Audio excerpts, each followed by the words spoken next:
রাজধানীর কারওয়ান বাজার থেকে সহকর্মী শফিকুল ইসলামের কাছ থেকে জেনে নেওয়া যাক বিভিন্ন পণ্যের আজকের বাজার দর।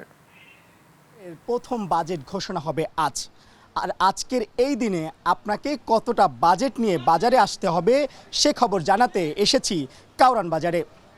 ক্রেতাদের জন্য রয়েছে চালের বাজারের স্বস্তির খবর, কেননা বোরো মৌসুমের নতুন চাল বাজারে আসায় মানভেদে প্রতি কেজি চাল গত সপ্তাহের থেকে 2 থেকে 5 টাকা কমে বিক্রি হচ্ছে। গত সপ্তাহে নাজির চাল ছিল আপনার 84-85, এখন আপনার 80 টাকা।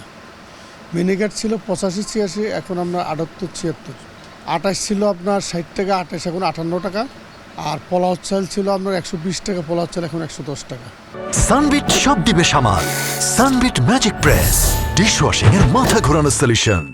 আপনারা বলতেছেন যে কমছে, কিন্তু কমে তো আমরা পাচ্ছি না। যেভাবে আসলে বাড়ে, কিন্তু কমার হারটা কম।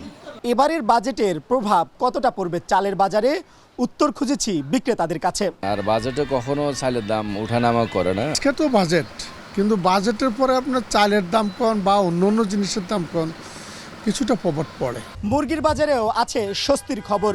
গত সপ্তাহের থেকে এ সপ্তাহে ব্রয়লার এবং সোনালী মুরগিতে কেজি প্রতি অন্তত 10 টাকা কমে বিক্রি হচ্ছে। ডিম বিক্রি হচ্ছে 120 থেকে 125 টাকা ডজনে। ব্রয়লারের কেজি চলতেছে 160 টাকা, আর সোনালির কেজি চলতেছে 240 থেকে 260 টাকা। দেশি মুরগির রেট চলে 700 টাকা, সোনালিটা চলে 270, 260 এমন, আর হাইব্রিড যেটা ওটা হলো 200 টাকা, 220 টাকা। দরিদ্র হন বা ধনী হন, প্রত্যেকেরই কিন্তু বাজেট থাকে। তো এই বাজেটের সাথে তো আসলে বর্তমান বাজার মূল্যের সাথে সামঞ্জস্য নাই। এদিকে মাছ মাংসের বাজার রয়েছে অপরিবর্তিত।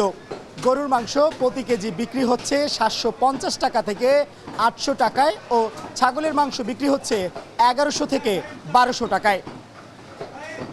এই ছিল আজকের বাজার দর।